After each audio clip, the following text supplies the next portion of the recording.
사업 자금을 조달할 수 있는 10가지 방법. 안녕하세요. 저는 브라이언 트레이시입니다. 저는 개인적으로 22개의 사업을 시작, 구축, 관리 또는 전환했습니다. 그 외에도 주방 테이블에서 1인 기업으로 시작한 비즈니스 오너부터 수십억 달러 규모의 기업을 운영하는 사람까지 10,000명 이상의 비즈니스 오너와 함께 일해왔습니다. 거기서 계속 나오는 질문 중 하나는 사업 자금을 어디서 조달합니까? 입니다. 다양한 방법이 있지만 오늘 이 시간에는 새로운 사업에 자금을 조달할 수 있는 10가지 방법을 알려드리고자 합니다. 첫 번째, 스타트업 자금 조달의 68%는 비즈니스 오너 주머니에서 직접 나옵니다. 어느 교수님의 강연을 들었는데 절대 자신의 돈을 새로운 사업에 투자하지 말라는 말을 들은 기억이 납니다. 그 사람은 완전히 엉터리였습니다. 자신의 돈 없이는 사업을 시작할 수 없으며 투자를 하지 않으면 아무도 당신에게 돈을 빌려주지 않을 것입니다. 따라서 돈을 마련하기 위해 필요하지 않은 고가의 물건을 판매할 수도 있습니다. 다시 말해 때로는 필요한 현금을 얻기 위해 많은 물건을 팔아야 할 수도 있습니다. 무제한 포커를 하는 것과 마찬가지로 모든 것을 걸어야 할 것입니다. 이제 사업을 시작하기 위해 자금을 조달할 수 있는 두 번째 방법은 엔젤 투자자를 활용하는 것입니다. 엔젤 투자자는 돈을 가진 사람들로 자신의 사업과 경력을 통해 돈을 벌었습니다. 그리고 그들이 찾고 있는 것은 높은 투자 수익을 얻을 수 있는 기회입니다. 벤처 캐피털리스트 엔젤 투자자는 하나 또는 그 이상의 기업이 실제로 폭발적으로 성장하기를 바라며 많은 소액 투자를 합니다. 엔젤 투자자를 사용하는 이유는 그들이 많기 때문입니다. 그들은 다양한 매개 변수를 가지고 있으며 일부는 고기술에 투자하고 일부는 음식점에 투자하고 일부는 다른 유형의 사업에 투자합니다. 그들은 또한 산업에 대한 훌륭한 지식을 가지고 있습니다. 따라서 그들은 투자자일 뿐만 아니라 정말 좋은 아이디어를 제공하고 때로는 제품 개발, 마케팅, 판매 등과 관련하여 자금 지침을 제공할 수 있습니다. 이제 장단점을 살펴보겠습니다. 엔젤 투자자를 이용할 때의 장점은 자금이 있고 신속하게 결정을 내릴 수 있다는 것입니다.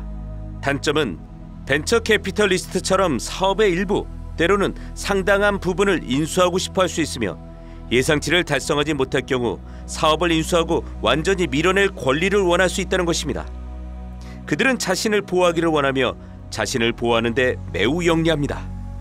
세 번째로 돈을 빌릴 수 있는 곳은 친구와 가족입니다. 친구와 가족에게 흥미로운 점은 사람들이 당신을 사랑하기 때문에 돈을 주거나 돈을 빌려줄 때 이것을 사랑돈이라고 부른다는 것입니다. 이론적으로 친구와 가족으로부터 돈을 받는 것은 훌륭한 아이디어입니다. 그런데 제가 사업을 시작했을 때는 형제들에게도 가야 하고 부모님에게도 가야 하고 함께 일했던 친구들에게도 가야 했고 사업을 시작하거나 계속 진행하기 위해 돈을 빌려달라고 부탁해야 했습니다. 친구나 가족을 상대할 때 한 가지 중요한 규칙이 있는데 모든 것을 서면으로 작성하고 그들이 얼마를 투자하고 언제 얼마나 돌려받을지 명확히 해야 한다는 것입니다. 친구와 가족의 장단점은 그들이 정말 골치 아픈 존재가 될 수 있다는 것입니다. 그들은 매일 전화를 걸어 어떻게 지내냐고 물어볼 수 있습니다. 언제 돈을 돌려받을 수 있나요? 얼마나 빨리 돈을 돌려받을 수 있나요? 아는 사람에게 돈을 빌릴 때는 금전적인 문제뿐만 아니라 생각보다 많은 비용이 들 수 있으니 주의하세요. 이제 신용카드로 돈을 빌릴 수 있는 또 다른 곳이 있습니다. 이론적으로는 신용카드로 돈을 빌리는 것이 좋지만 신용카드를 자금 조달 수단으로 사용하기 전에 위험을 고려해야 합니다. 장점은 많은 양의 자본을 빠르게 조달할 수 있다는 것입니다. 단점은 매우 높은 이자율을 지불해야 한다는 것입니다. 따라서 신용카드로 돈을 빌리려면 빨리 갚을 계획을 세우세요. 그렇지 않으면 이자가 빠르게 쌓여서 당신을 삼켜버릴 수 있습니다. 제가 사업을 시작할 때 누군가가 저에게 가르쳐준 것 중 하나는 신용이 필요하기 전에 좋은 신용을 얻으라는 것입니다. 자금을 조달하는 또 다른 방법은 은행 대출입니다. 사람들은 그냥 은행에 가서 돈을 빌리세요라고 말합니다. 그래서 은행에 가면 안 된다고 하고 다른 은행에 가도 안 된다고 합니다. 그리고 사람들은 왜 대출을 받을 수 없는지 궁금해합니다. 은행은 창업을 위해 돈을 빌려주지 않습니다. 은행은 상환할 수 있다고 절대적으로 확신하는 좋은 대출을 해주는 사업을 하고 있습니다. 현재 은행은 가장 전통적이고 보수적인 사업 자금 조달 방법이지만 가장 받기 어려운 대출이기도 합니다. 왜 그럴까요? 그것은 여러분이 상담하는 은행원 때문입니다. 그의 급여, 보너스, 승진 등 모든 것이 전적으로 좋은 대출을 해주는 은행원에 의해 결정되기 때문입니다. 그리고 그들은 여러분의 사업 아이디어가 훌륭한 사업이라는 사실에는 관심이 없습니다. 그들은 정신적으로 그것을 제쳐놓습니다. 그들이 원하는 것은 사업이 망하더라도 돈을 갚을 것이라는 확신을 갖는 것입니다. 그렇다면 무엇이 필요할까요? 우선 은행을 방문할 때 탄탄한 사업 계획이 필요하고 현실적인 재정 예측이 필요합니다. 또한 채무 불이행 시 압류할 수 있는 담보 또는 기타 기존 비즈니스 자산이 필요합니다. 여기에 중요한 포인트가 있습니다. 사업을 시작하고 성공적으로 사업을 구축한 후 새로운 도시로 이사를 갔을 때 새로운 대출을 받아야 했습니다. 저는 은행에 방문했고 그들은 나와 몇 주와 몇 달 동안 계속해서 협상을 진행했습니다. 마침내 그들은 대출해줄 1달러마다 자산 담보의 500%가 필요하다고 말했습니다. 그래서 저는 그들에게 증명해야 했습니다. 집, 차, 저작권 등 내 자산들을 담보로 제시하고 나에게 대출해주는 1달러마다 5달러의 자산을 갖고 있다는 것을 증명해야 했습니다. 일단 확신이 들면 그들은 돈을 빌려주고 저를 매우 면밀히 관찰했습니다. 그리고 시간이 지나서 갚아나가자 담보 요구사항이 줄어들었습니다. 그래서 제 사업 운영과 개인 보증만 있으면 됐습니다. 이제 돈을 모으는 또 다른 방법은 소액대출입니다. 소액대출은 단기간에 받을 수 있는 소액대출입니다. 미국에서 소액대출을 제공하는 기관은 중소기업청으로 중소기업이 사업을 시작하거나 어려운 시기를 극복하는 데 필요한 자금을 확보할 수 있도록 소액대출 프로그램을 시작했습니다. 소액대출을 신청하는 것은 그리 쉬운 일이 아닙니다. 소액대출을 처리하는 170개 비영리 중개기관 중 한 곳에 지역대출 지역 내에 있어야 합니다. 또한 대부분의 소액대출 기관은 대출자가 대출을 받기 전에 비즈니스 교육과 비즈니스 계획 세미나를 이수하도록 요구합니다. 따라서 창업을 생각하고 있다면 지역 SBA에 전화하거나 인터넷에 접속하여 소기업 투자공사를 찾아보세요.